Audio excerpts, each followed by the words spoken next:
Assalamualaikum warahmatullahi wabarakatuh. Waalaikumsalam warahmatullahi wabarakatuh. Alhamdulillahirabbil alamin wa bihi nasta'inu ala umuri dunya waddin wassalatu wassalamu ala mursalin walhamdulillahirabbil alamin. Halo, selamat pagi Bapak Sugandi Miharja PhD selaku dosen perkuliahan BK Industri serta teman-teman 7B yang saya cintai. Alhamdulillah pada pagi hari ini kita dapat berkumpul secara virtual untuk melakukan perkuliahan BK Industri dengan tema bimbingan dan konseling Islam pada sektor industri. Sebelumnya perkenalkan terlebih dahulu, nama saya Irina Nurlatifatul Huda dari kelompok 1 yang mana pada hari ini ditugaskan untuk menjadi moderator yang akan memimpin jalannya perkuliahan pada pagi hari ini.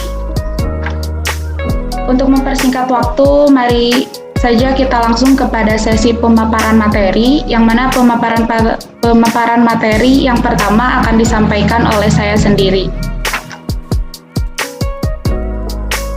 Materi yang pertama yaitu tentang konsep bimbingan dan konseling industri Islami. BK Industri yang Islami merupakan suatu studi ilmiah tentang perilaku, kognitif, emosi, dan motivasi, serta proses mental religius manusia yang ada dalam organisasi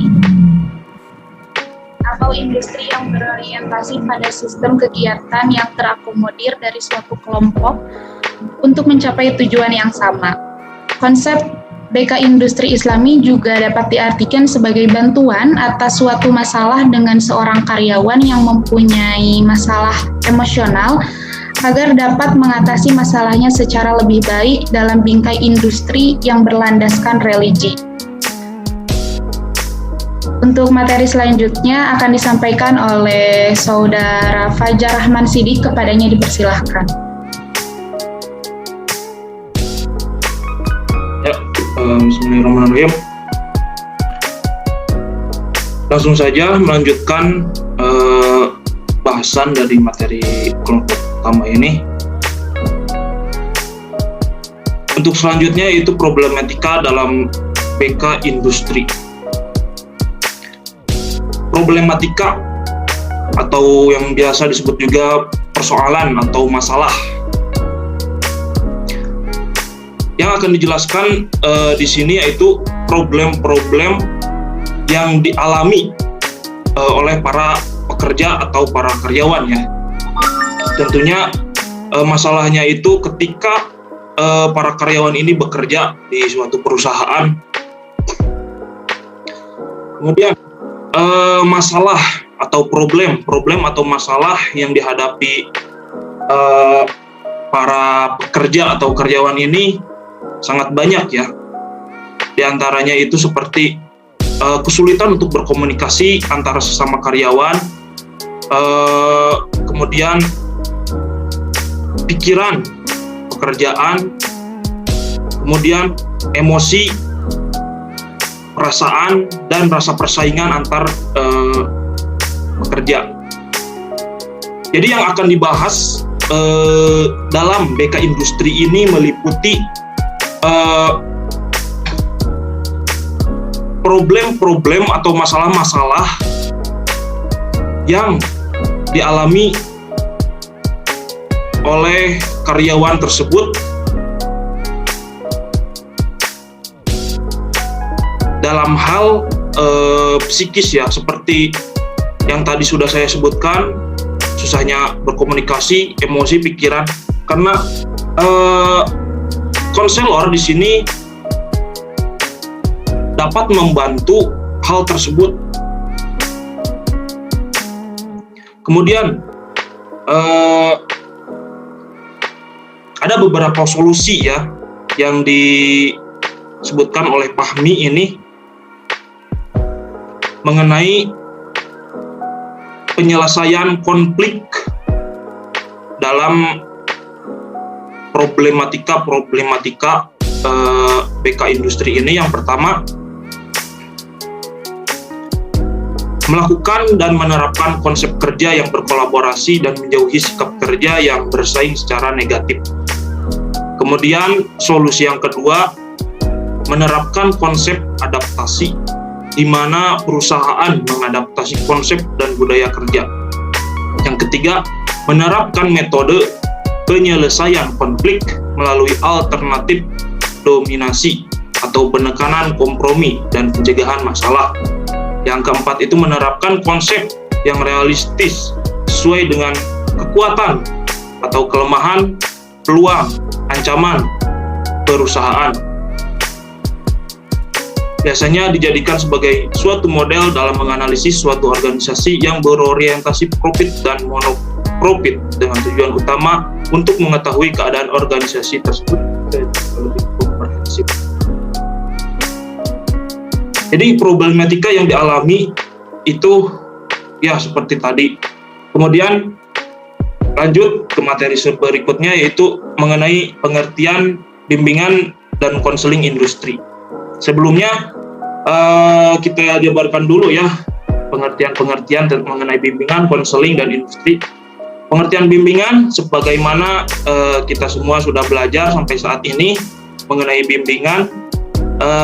Pengertian bimbingan yaitu proses pemberian bantuan oleh seorang ahli kepada beberapa orang atau seorang individu agar dapat mengembangkan kemampuan dirinya dan potensi-potensinya. Kemudian pengertian konseling. Konseling sama halnya dengan bimbingan, yaitu pemberian layanan melalui wawancara oleh seorang ahli ya kepada individu yang mengalami masalah. Kemudian pengertian industri. Pengertian industri. Industri adalah lembaga perusahaan yang memproduksi sesuatu baik dalam bentuk barang ataupun jasa yang di dalamnya terdiri dari beberapa komponen seperti manusia, software, bahan-bahan atau material, dan mesin-mesin. Pada Undang-Undang Ketenaga Kerjaan Nomor 13 Tahun 2003 Pasal 1 Angka 16 bahwa hubungan industrial merupakan suatu hubungan yang terbentuk antar pegawai dengan semua yang terlibat dalam proses produksi barang atau jasa yang terdiri dari pengusaha, pekerja, dan atau buruh, dan pemerintah yang berlandaskan pada nilai-nilai Pancasila dan Undang-Undang Dasar tahun 1945. Kemudian dari pengertian tadi kita sambungkan ya bahwa bimbingan konseling industri ini merupakan ilmu terapan yang menelaah dan menangani masalah perilaku manusia yang timbul dalam proses produksi, distribusi, konsumsi barang dan jasa. Kemudian pengertian bimbingan konseling industri ini dijelaskan oleh Sutarto ya, yaitu konseling industri ini diadakan dalam program untuk menciptakan dan memelihara lingkungan kerja yang dapat memberdayakan karyawan, menenangkan karyawan, membantu atau memberikan konsultasi untuk menyelesaikan masalah dengan cara mereka sendiri. Kemudian yang selanjutnya yaitu mengenai tujuan. Tujuan bimbingan konseling industri ini yaitu untuk mencapai para pekerja untuk dapat memfokuskan dirinya agar dapat mengembangkan potensi yang dimiliki dirinya serta mengoptimalkannya. Kemudian tujuannya juga untuk memperbaiki kesehatan mental para karyawan. Jadi tujuan-tujuan tadi ada aktivitas yang dapat dilakukan agar dapat tujuan itu tercapai ya.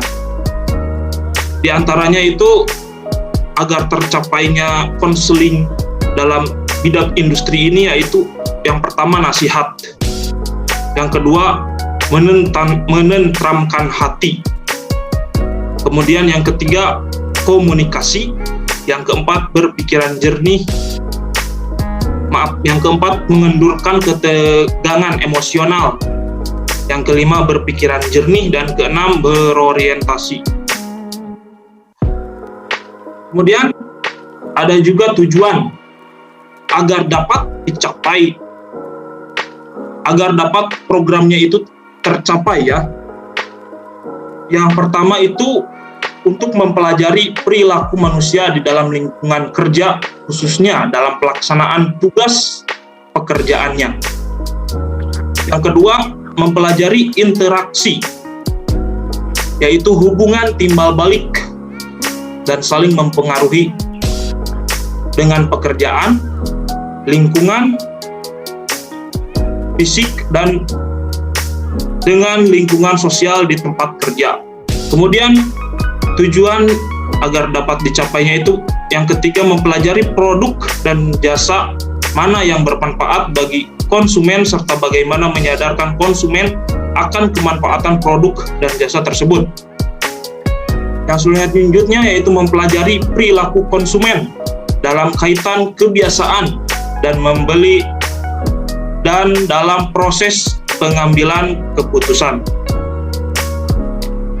Untuk selanjutnya, manfaat adanya bimbingan konseling akan dilanjutkan oleh kawan saya. Saya kembalikan kepada moderator.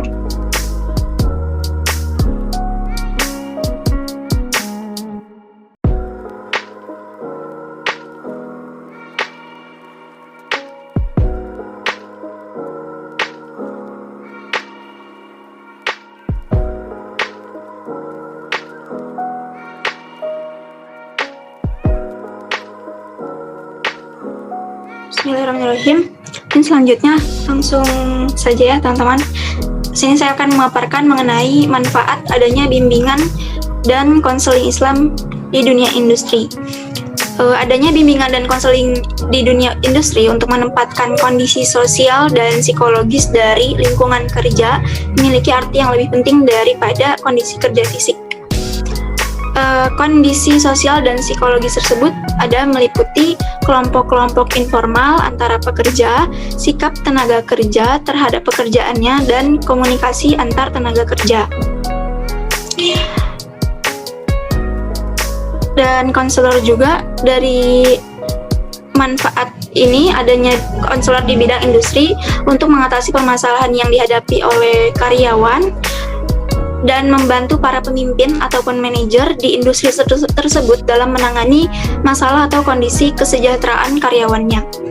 Dan kemudian juga menangani karyawan yang tampak tidak disiplin, tidak bersemangat, dan tidak berminat dalam pekerjaannya. Hal inilah yang perlu diatasi oleh konselor di suatu industri atau perusahaan.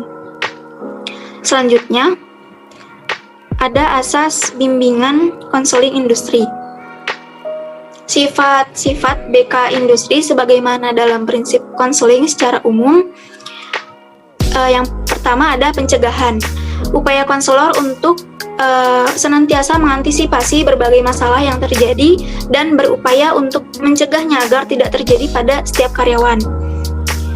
Kemudian yang kedua, sifat perbaikan, yakni dilakukan oleh konselor untuk membantu karyawan sehingga dapat memperbaiki kekeliruan dalam berpikir, berperasaan, dan bertindak. Dan yang ketiga, sifat pemeliharaan, yakni konselor membantu karyawan agar dapat menjaga diri dan mempertahankan situasi kondusif yang telah tercapai dalam dirinya agar terhindar dari situasi yang dapat menurunkan produktivitasnya. Selanjutnya ada objek kajian bimbingan konseling industri. Next slide ya. Oke, yang objek kajian, pokok-pokok kajian yang dapat dibahas dalam bimbingan konseling industri diantaranya ruang lingkup BK industri, penelitian ilmiah pada BK industri, hubungan industrial, bentuk seperti struktur, unsur, fungsi, peran dalam organisasi, kemudian komunikasi dalam organisasi, evaluasi dan pengembangan karyawan, motivasi, disiplin dan etos kerja, kepuasan kerja, loyalitas kerja, pelatihan dan pengembangan, stres kerja, konflik organisasi, proses pengambilan keputusan, serta observasi lapangan. Selanjutnya ada ruang lingkup bimbingan konseling industri. Menurut Prayitno, lingkup kerja konselor di dunia usaha dan industri meliputi 5 bidang pelayanan. Di antaranya yang pertama ada pelayanan penempatan kerja. Dalam pelayanan penempatan kerja ini, konselor memberikan bantuan bagi para pencari kerja dengan menyediakan berbagai informasi mengenai pekerjaan, analisis pekerjaan, serta aspek kognitif, afektif, dan psikomotorik penempatan kerja lainnya dari pihak lembaga kerja.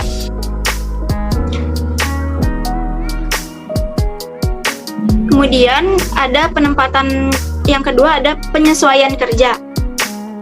Penyesuaian kerja ini kepada para pekerja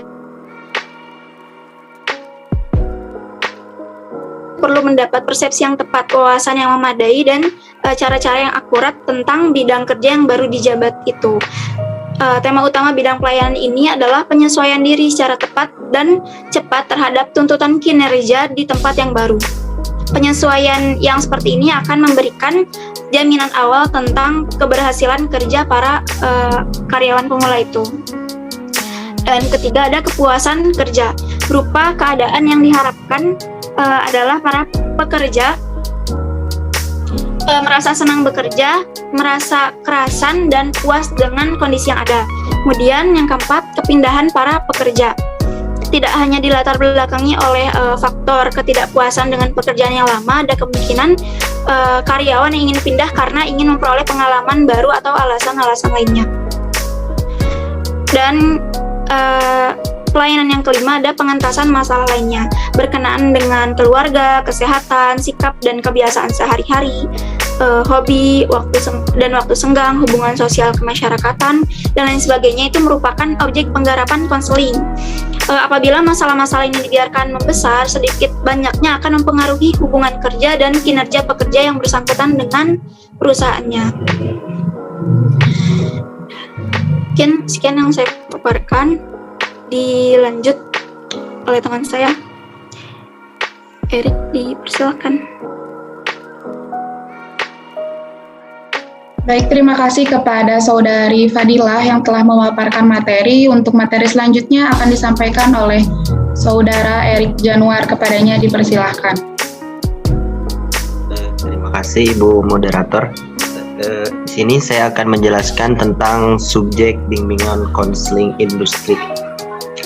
Jadi diperlukan 2 kompetensi pelaksanaan bimbingan dan konseling industri yang Islami. Yang pertama yaitu kompetensi utama, itu tujuannya sebagai pemilik keilmuan bimbingan dan konseling Islam. Yang kedua kompetensi teknik skill, itu kompetensi terus sebagai kompetensi skill yaitu seiring dengan kemajuan sains dan teknologi mampu menggunakan keunggulan media komunikasi baik digital, medsos dan sebagainya. Yang kedua objek. Slide selanjutnya. Objek. Itu konseling di perusahaan itu sangat diperlukan karena hampir 50% dari waktu hidup kita dihabiskan di tempat kerja dan perjalanan menuju tempat kerja. Identitas pribadi pun seringkali dihubungkan dengan kerja dan adanya keterkaitan antara kehidupan pribadi dan profesional. Dalam konseling perusahaan diperlukan kebebasan dan keluasan sesuai dengan kebutuhan dan tuntutan masing-masing. Karena kondisi kerja masyarakat modern yang dirasakan makin memberikan stres dan menimbulkan kebutuhan akan pelayanan kesehatan mental untuk menanganinya, maka diperlukan perhatian khusus terhadap kesejahteraan fisik dan mental karyawan yang pada akhirnya akan mengarah pada produktivitas yang lebih tinggi dan perolehan profit yang lebih besar bagi perusahaan. Terus selanjutnya, slide selanjutnya, metode bimbingan konseling industri. Jadi dalam metode ini ada 4 metode ya. Yang pertama yaitu metode directive counseling. Itu adalah sebuah proses mendengarkan masalah, emosional individu, membuat kepuasan bersama tentang apa yang harus dia lakukan, dan memberitahu serta memotivasinya untuk melakukan hal tersebut. Directive counseling yaitu sebagai besar menggunakan fungsi konseling adiktif atau nasihat. Yang kedua adalah non-directive counseling atau client center counseling, yaitu adalah proses mendengarkan karyawan sepenuhnya dan mendorong untuk menjelaskan masalah emosionalnya, memahami masalah tersebut, dan menentukan tindakan-tindakan yang akan diberikan. Lalu sebagai penilaian atau penasihat, makanya disebut dengan client center, karena hal utama yang dilakukan oleh konselor non-direktif adalah menetapkan hubungan konseling dengan menjelaskan bahwa si konselor itu tidak memberikan penyelesaian masalah karyawan, tetapi membantu karyawan untuk menjelaskan perasaannya. Terus yang ketiga yaitu cooperative counseling. Itu merupakan dua tipe gabungan konseling yang ekstrim di antara tipe konseling direktif dan non-direktif. Non-direktif counseling yang murni yaitu dilakukan oleh karyawan yang tidak banyak digunakan karena biayanya yang sangat mahal dan keterbatasan lainnya. Lalu directive counseling juga tidak terlalu disukai karena tidak tepat untuk situasi konseling saat ini. Cooperative counseling juga tidak seluruhnya client center atau counseling atau konselor konslet, tetapi merupakan kerjasama saling menguntungkan antara konselor dan karyawan untuk menerapkan perbedaan pandangan, pengetahuan, dan nilai-nilai terhadap masalah. Yang keempat adalah eccentric counseling. Itu merupakan pandangan yang berusaha menyelidiki berbagai sistem metode, teori, atau doktrin yang dimaksudkan untuk memahami dan bagaimana perpaduan dari berbagai unsur yang diambil atau dipilih dari beberapa konsep serta pendekatan. Tujuan konseling elektrik yaitu mencari solusi yang berkaitan dengan permasalahan dengan bimbingan si konselor. Langkah-langkah dalam konseling secara umum yaitu ada attending, responding, personalizing, initiating. Lalu slide selanjutnya, langkah-langkah konseling industri. Nah, di sini ada 7 langkah. Langkah yang pertama yaitu tahap menyatakan kepedulian dan membentuk kebutuhan akan bantuan.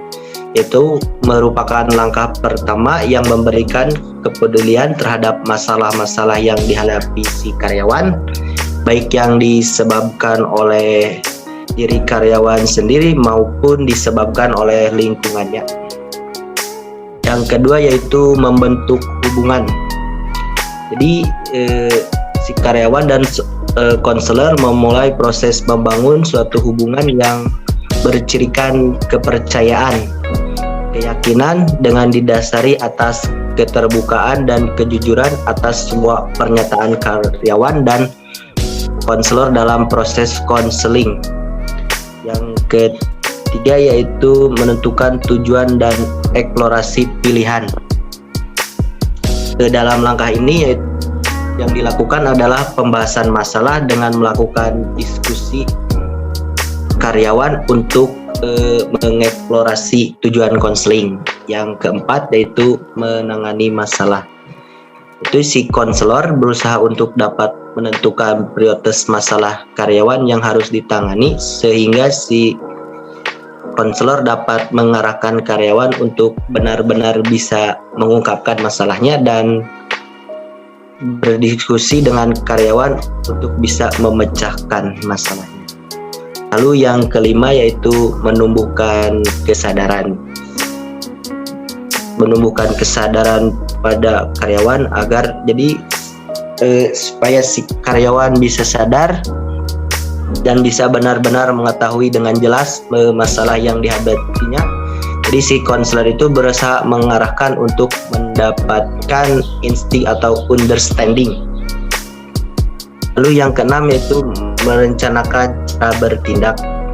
Itu setelah mendapat insight, karyawan harus melakukan suatu tindakan untuk menyelesaikan masalah. Jadi jika si karyawan merasa ragu atau bingung untuk mengambil keputusan dalam bertindak, maka si konselor dapat memberikan berbagai pilihan rencana tindakan. Yang ketujuh, menilai hasil dan mengakhiri konseling. Keputusan untuk mengakhiri atau menghentikan konseling merupakan keputusan bersama ya antara konselor dan karyawan berdasarkan dua hal, yaitu apakah tujuan konseling telah terpenuhi atau apakah hasil dari konseling sudah didapat. Namun ada beberapa hal sebelum hendak melaksanakan proses konseling, alangkah baiknya si konselor menyiapkan beberapa hal. Yang pertama yaitu mempertimbangkan berapa kali konseling diperlukan, lalu memperjelas alasan konseling melakukan konseling, terus Baik, spesial.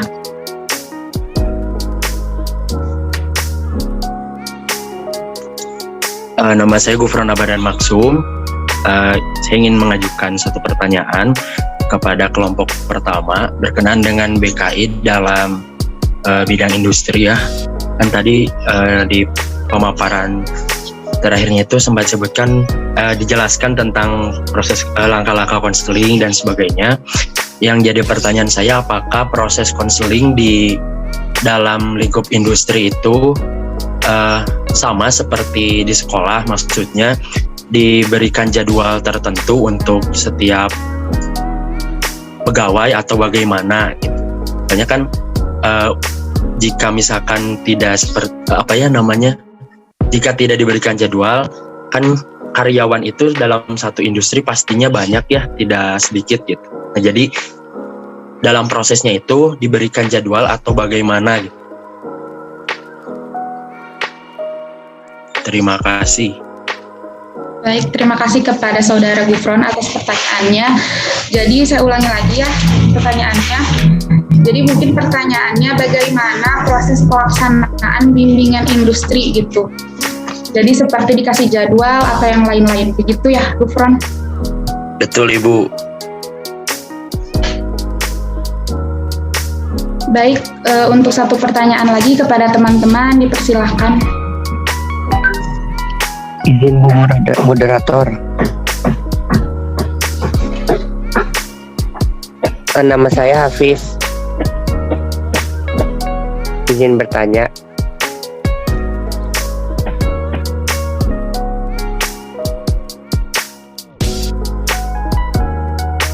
Baik, silahkan Saudara Hafiz. Izin bertanya. Pertanyaan saya, titik berat yang membedakan antara BK industri dan BK yang lainnya itu bagaimana? Sekian, terima kasih.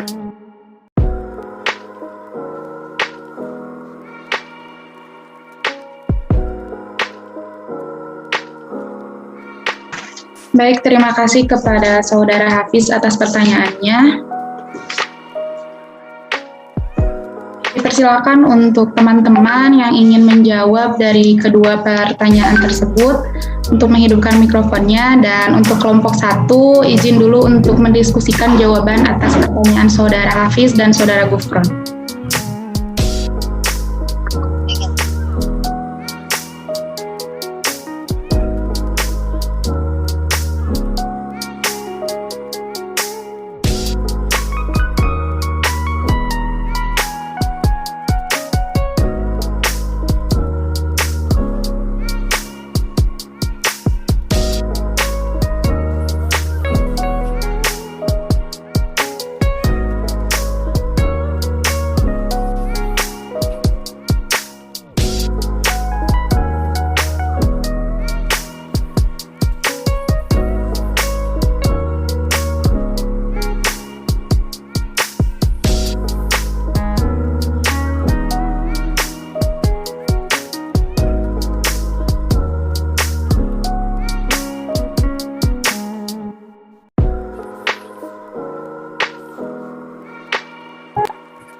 Sambil menunggu jawaban dari kelompok 1, kepada teman-teman yang ingin menjawab, saya persilahkan.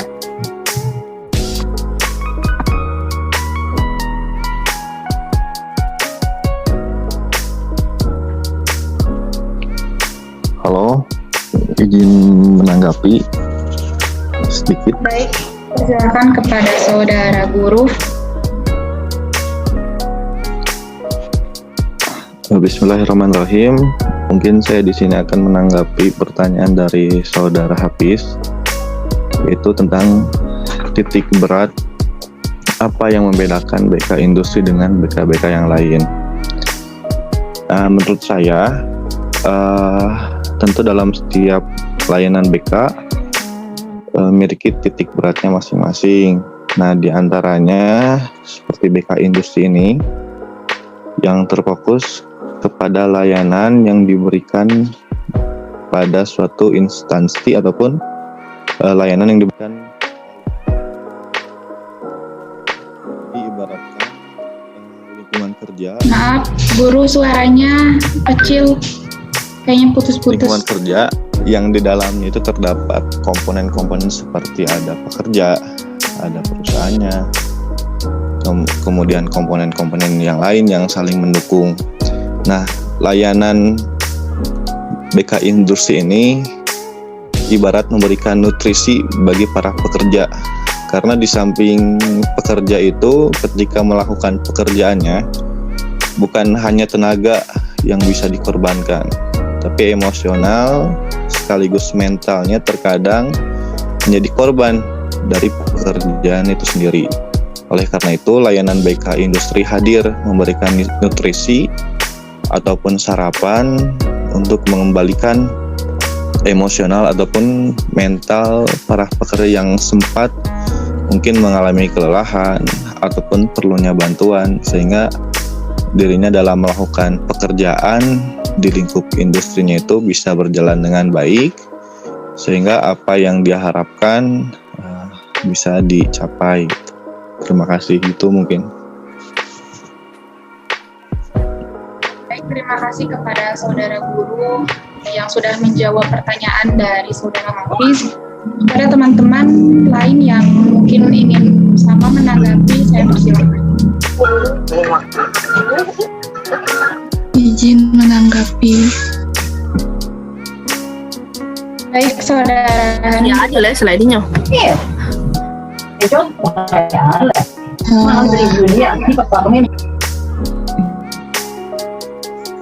Oke, baik. Menurut saya juga sama ya seperti saudara guru. Nah, seperti contohnya lagi tuh BK di sekolah juga, ruang lingkupnya itu di sekolah, siswa, dan masalah-masalah yang di sekolah gitu. Nah, buat BK industri ini ya benar seperti di perusahaan-perusahaan. Nah, ruang lingkupnya itu seperti penetapan kerja, penyesuaian kerja, dan yang lain-lain. Seperti itu mungkin. Terima kasih. Baik, terima kasih kepada saudari Hani yang telah membantu menambahkan jawaban. Baik, barangkali ada dari teman-teman yang ingin mencoba untuk menjawab lagi, dipersilakan.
aku maksud dari kainnya ini polisi mereka lucu banget, bagus banget dan banyak juga atur yang panas tidak mampu.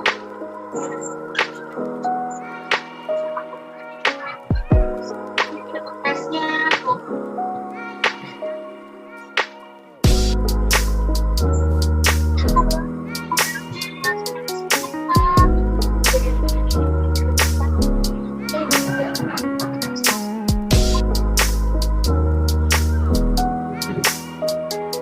Bismillahirrahmanirrahim. Izin menjawab ya dari kelompok. Jadi seperti ini ya untuk pertanyaan Kang Hafiz. Tadi teh pertanyaan teh titik berat ya, titik berat perbedaan ya BK industri dengan BK yang lain ya. Nah, jadi mungkin perbedaannya itu ada terletak pada sasaran, tempat, dan cara penanganannya. Jadi maksudnya begini, di BK industri fokus penyelesaian masalahnya itu kepada karyawan ya, karyawan ataupun staf-staf yang mengalami masalah, baik masalah mental, psikis lah ya, seperti itu. Kemudian nah itu sasarannya. Kemudian cara penanganannya mungkin beda dengan cara penanganan yang lain, BK yang lain. Maksudnya seperti ini. Jadi untuk teknis penanganannya, untuk teknis konselingnya ya mungkin sama seperti konseling seperti biasanya, namun ditekankannya itu kepada niat untuk bekerjanya ya, tujuan dan masalah yang dihadapi para karyawan. Kemudian bedanya yang lainnya itu contohnya seperti untuk BK pendidikan ya, BK pendidikan kan fokusnya itu di pendidikan dan biasanya adanya itu di sekolah-sekolah atau madrasah-madrasah. Kemudian BK seperti BK keluarga mungkin adanya itu di BKKBN ya. Nah, untuk BK industri ini terfokus pada perusahaan-perusahaan atau tempat-tempat pekerjaan lainnya seperti kantor-kantor dan sebagainya lah. Jadi mungkin untuk perbedaannya itu letak perbedaan BK bimbingan konseling industri ini di sana. Mungkin seperti itu jawabannya.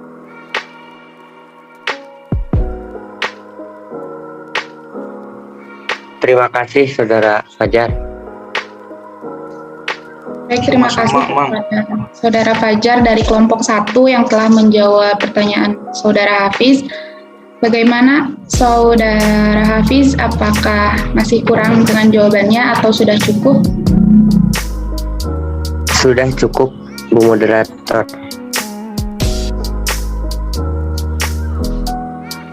Baik, terima kasih. Berarti pertanyaan yang belum terjawab itu dari pertanyaan Saudara Gufron. Saya ulangi lagi pertanyaan dari Saudara Gufron, yaitu bagaimana proses pelaksanaan bimbingan konseling industri?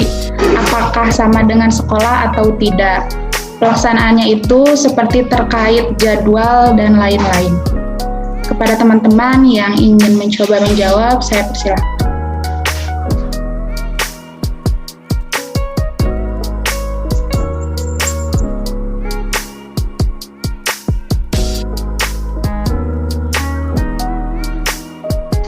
Bismillahirrahmanirrahim. Saya ingin beropini.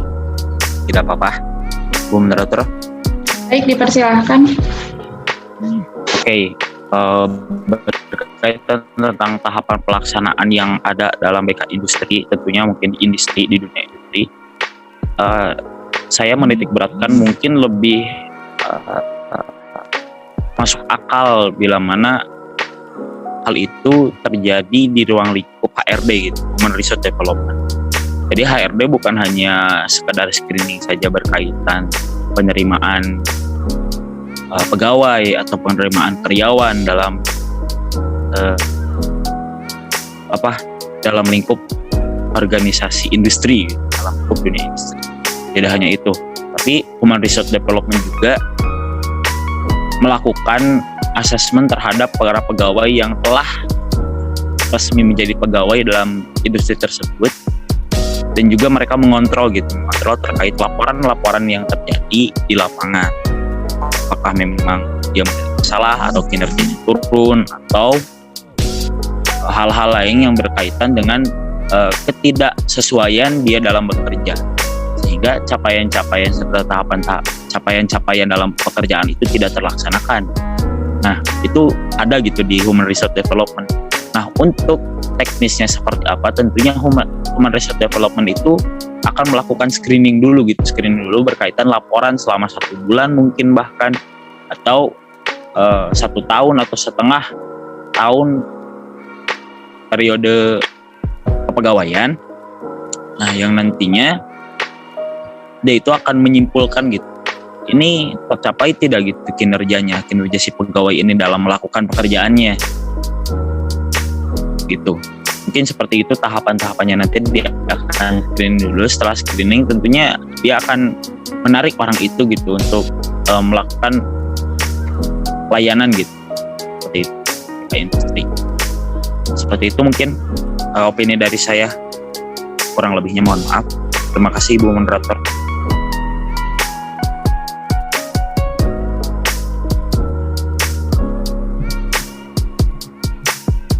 Baik, terima kasih kepada Saudara Hanhan yang telah menjawab pertanyaan dari Saudara Gufron.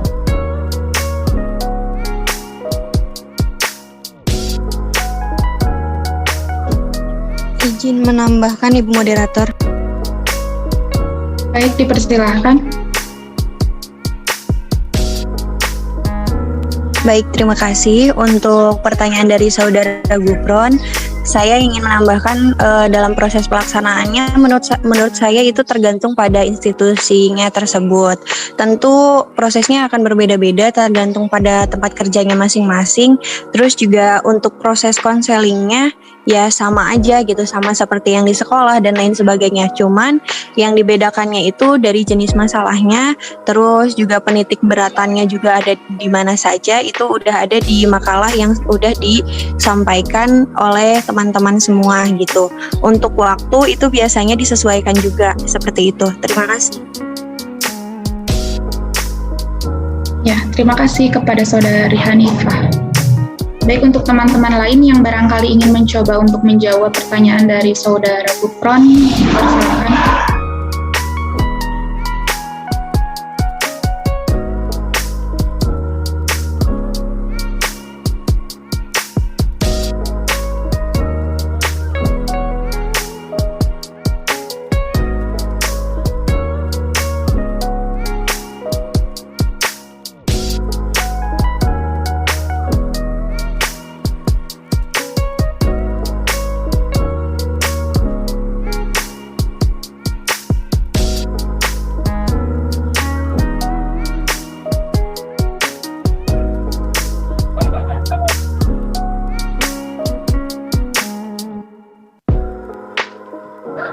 Izin menanggapi ya.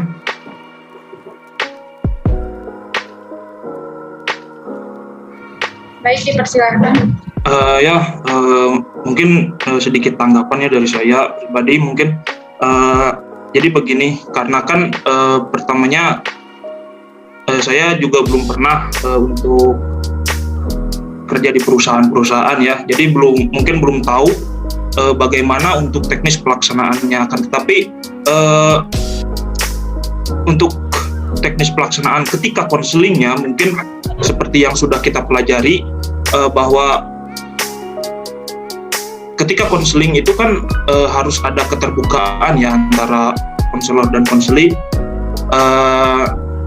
seperti itu. Jadi untuk teknisnya mah saya belum tahu untuk bagaimananya, tapi mungkin seperti tadi jawaban dari Teh Hanifah ya, itu mungkin bisa saja tergantung kepada perusahaan-perusahaan masing-masing untuk dijadwalkan atau tidak, atau datang seperlunya, atau mungkin didatangi. Itu saya tidak tahu ya, karena belum pernah dan belum juga bertanya tentang hal itu. Mungkin seperti itu. tanggapan dari saya. Terima kasih. Baik, terima kasih kepada Saudara Fajar yang telah menjawab pertanyaan dari Saudara Gufron. Untuk Saudara Gufron, bagaimana pertanyaannya? Apakah sudah cukup atau harus ada yang diperjelas lagi? Saya kira sudah cukup, Ibu Moderator. Alhamdulillah cukup terpapar ya. Seperti uraikan jawaban dari pertanyaan saya itu. Alhamdulillah ada gambaran juga sekarang. Terima kasih.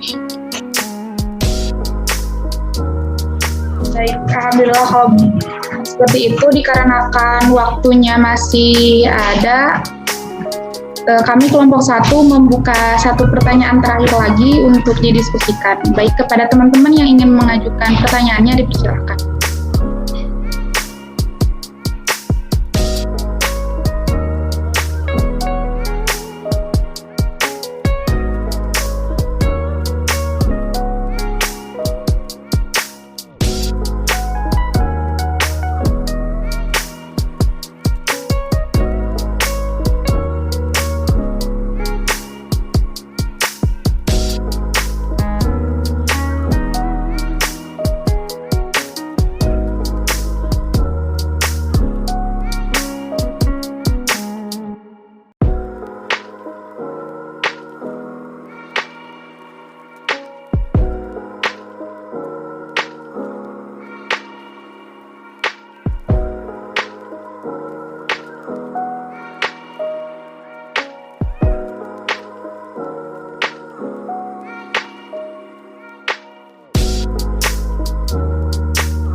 Teman-teman, apakah ada yang ingin mengajukan satu pertanyaan terakhir?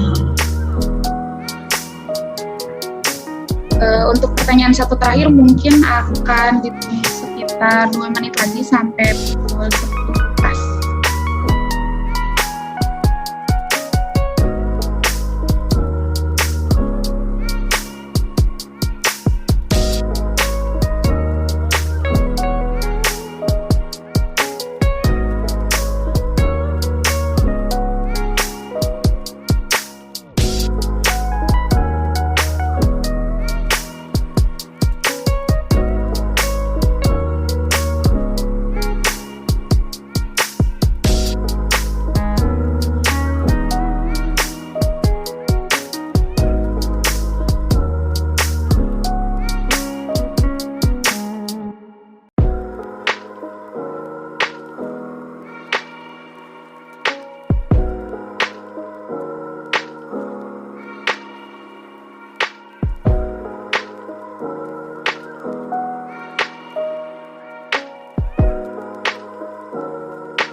Baik teman-teman, dikarenakan waktu telah menunjukkan pukul 10 dan sepertinya tidak ada lagi pertanyaan yang diajukan.